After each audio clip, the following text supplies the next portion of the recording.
Kyoto. I long for Kyoto. The cuckoo's call. This haiku was written 800 years ago by the famous haiku poet Matsuo Basho. In this haiku, there's a wistful longing for a place despite being there. This is exactly how I felt when we returned to Kyoto for the month of October. I was filled with memories and nostalgia for the Kyoto I had lived in 30 years ago. Even in Kyoto, I long for Kyoto, the cuckoo's call. Rather than focusing on the past, John and I found an opportunity to see things with new eyes. People and places that we thought we knew about, revisited and discovered new things. We remembered what a wise traveler once told us about returning to a favorite place. It's not the same. You're not the same. And it never was what you thought it was in the first place. So I'm going to begin my reading with a selection of haibun from my new book, Firefly Lanterns, 12 Years in Kyoto. It's written, as Leah said, in the haibun form, which is a combination of haiku and prose. And this form was made popular by Matsuo Basho over 500 years ago. And he wrote his travel memoir, Narrow Journey to the Far North.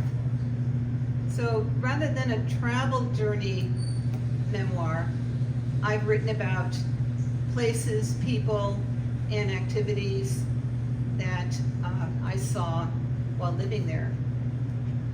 So the first place I'm going to read about is Matsuo Basho's hut. And there are a couple of Japanese words you may not know. One of them is engawa, and that is an outside extension like a small veranda. And it's usually a place to sit and view the garden. And ikebana is flower arrangement. Opening my eyes. I first discovered Basho's hut by chance while bicycling down narrow lanes in the eastern hills of Kyoto.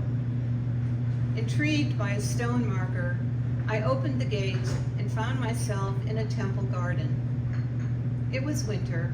There was nobody around. Climbing the stairs, I came upon a small dwelling where I sat on the engawa and wrote haiku in my notebook until the cold drove me away. Because I was unable to read the Chinese characters on the marker, I had no idea that over 300 years ago, both Basho and Busan had sat in this very hut and composed haiku. Now, years later, I returned to this place of solace. The azaleas are fragrant in the balmy air. I climb up the pathway of stones, made smooth by thousands of pilgrims who have come to Basho's hut and Busan's grave. The calligraphy carved on Busan's stone is bold and elegant. Their graves encircle his, as if they are preparing for a renga party of drinking, sake, and writing linked verses together. The well where Busan drew water, now dry as bones. Basho's hut is framed by new green leaves above a roof thatched with miscanthus. Once again, I sit on the termite-eaten wood of the engawa and look out over the city of Kyoto. Today is Children's Day, and koinobori fly from tall poles, their colorful fishtails rippling in the wind. Very little has changed from the days when this hut was rebuilt by Busan. The 4.5 mat room is empty, but for a scroll and a single purple flower, which looks like an aster. Although I studied Ikebana for 12 years, I can't identify it. Neither can the two Japanese women who pass by, but they are happy to translate the haiku on the scroll. Lying down sleeping, I opened my eyes and saw the sunset. The calligraphy is brushed with a languid flow in harmony with the mood of Buson's haiku and this simple dwelling. After the women leave, I lie down on the hard wood of the engawa, close my eyes. Imagine what it would be like to live here in the 17th century, to write, read, take naps, and awake at sunset. Opening my eyes, I see the beauty of termite wood.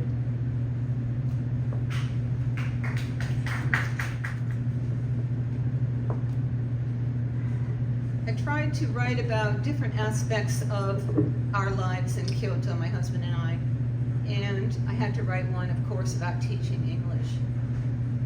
This one is called Lovers, Molesters, and Maidens. It opens with a haiku.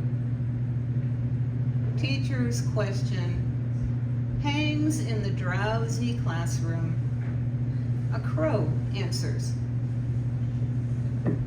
The heat and humidity are stifling, and we still have 2 weeks of classes before summer vacation. At least here at Kyoto Seika College, I can open the windows and get some mountain air.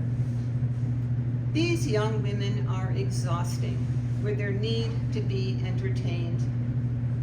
Today, feeling nostalgic, I begin rambling about my experiences hitchhiking from Spain to England when I was 20. How I borrowed a Frenchman's surfboard in Guthrie, got wiped out by the waves, and nearly drowned. Doctors stitched up my forehead, which I'd hit on the fin of the surfboard. My students, who think all Americans are wealthy, are shocked to hear that my friend had to take out the stitches because I couldn't afford to pay a doctor. They all listen today, even ask questions, and I have a good time reminiscing. In the next beginner class, I go back to the textbook and set up a role-playing exercise for the students, making a telephone date, then meeting at a restaurant. After I explain the vocabulary and structure of the skit, they ask me for some American men's names beside Michael Jackson and Tom Cruise. On the blackboard, making a list of men's names, all former lovers. In the more advanced afternoon class, I usually challenge these young women to discuss controversial subjects. Today, I bring up the subject of chikan, men who feel up women, most often in crowded places like subways, where they are helpless to get away. Chikan thrive in an overpopulated country where anonymity is prevalent. Molestation proves to be a difficult topic for these 19-year-old maidens to talk about. Once I get them started by making up an imaginary tale of my own, they all have a story to tell. Most encounters were subtle, an elbow caressing her breast when jostled on the train, or a man mashed up against her from behind.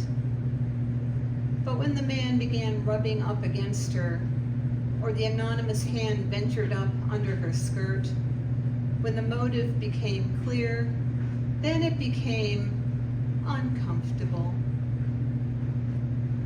We talk about emotions they experienced: surprise, fear, embarrassment, anger. They felt all of these, yet not one woman confronted her molester. Culturally, I understand that it's very hard for them to talk to a man in this situation. but I'm exasperated by their quiet acceptance of these despicable acts. I end the class by saying, isn't it time, ladies, that we speak out and embarrass the men who are really the ones who should be punished? Some nod, some hang their heads in yet more embarrassment. The words molester, obscene phone call, pervert, left on the blackboard for the next teacher in the next class.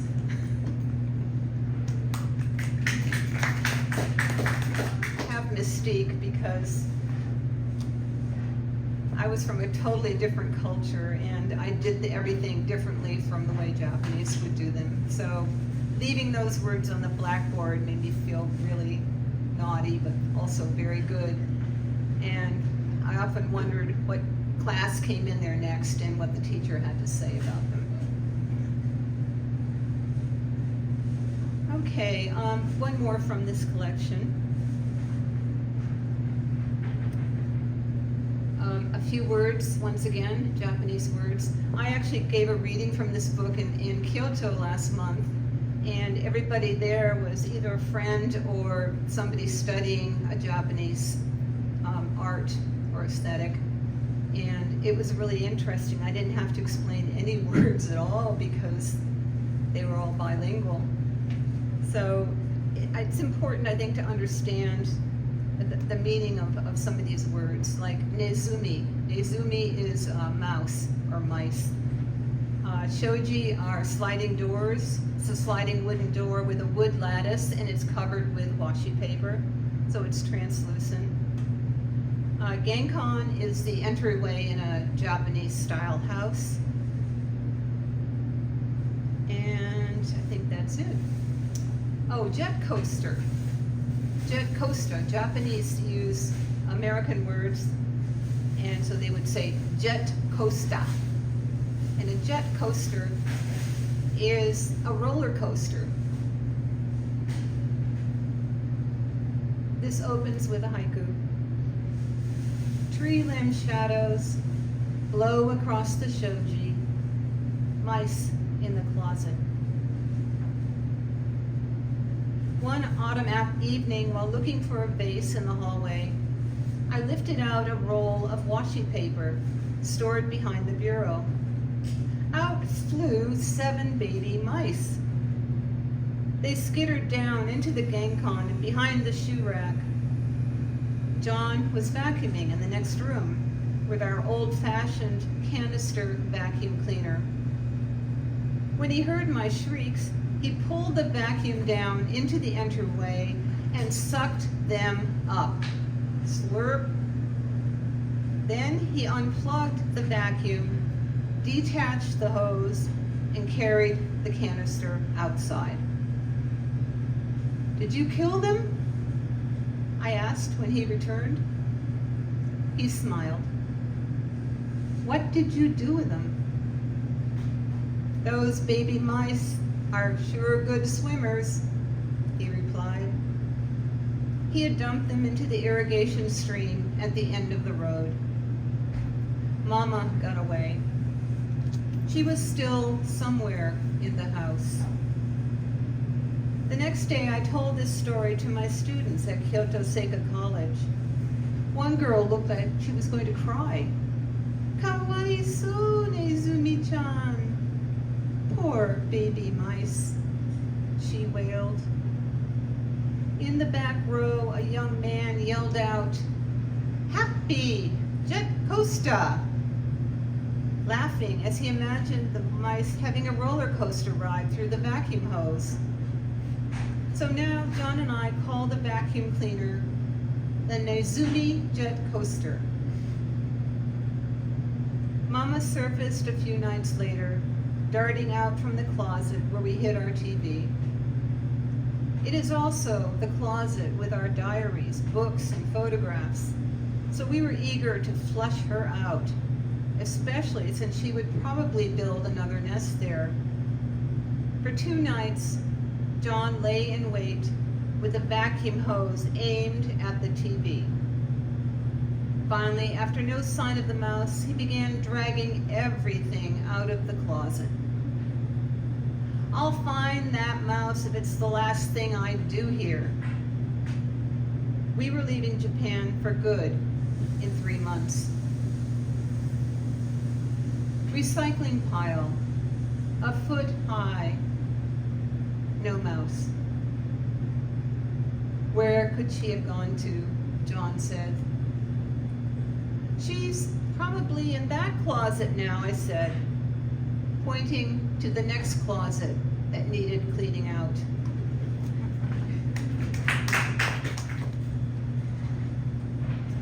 Okay, I'm going to end with some poetry. This is a poetry form called Tanka, T-A-N-K-A. And Tanka is one of the oldest poetic forms, period. It was written in the Japanese courts over 1,300 years ago. And it predates haiku by several hundred years. Tanka means short song, and tanka are lyrical and include moments, unlike haiku, which are about nature. Tanka includes personal moments, much more human-related, but also often contrasting something that's going on in our lives with something in nature. So it has both. It's written in 5 lines, and there's a syllable count, which we ignore when we write them in English, but basically it's short, long, long.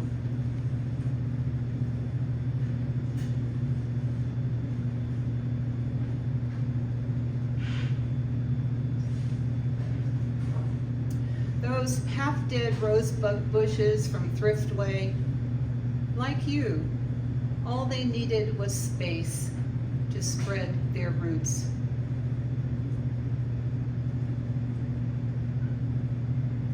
How can I write a decent tanka about loneliness with you beside me, nibbling my neck?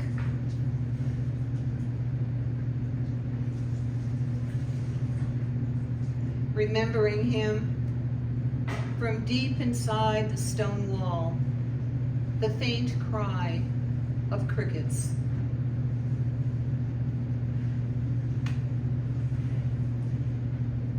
Squawk of a mallard, her mate flies across the pond to comfort her. Until this moment, I didn't miss you at all.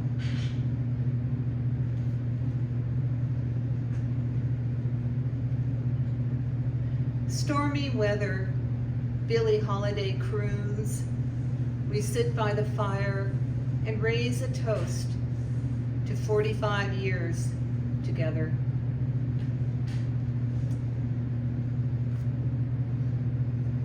In her mid-90s, Mother shuffles her walker across the lawn.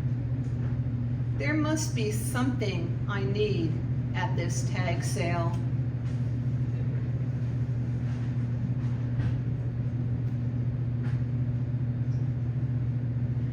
Discovering my high school diary with a small key lock, my life preserved in shorthand. I can no longer read. People know about shorthand. I mean, there are a few people in this room perhaps, but it really comes in handy when you're trying to write a diary so your sister can't read it, written in shorthand. Blown back and forth to the rhythm of Mahler, bare tree branches. My house is dark and smells of onions. And the last one, birthday cards tucked into my thesaurus over the years.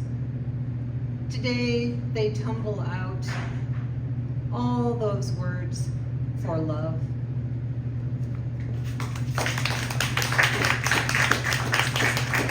Thank you, Leah, and thank you, Jennifer, for hosting poetry here once a month.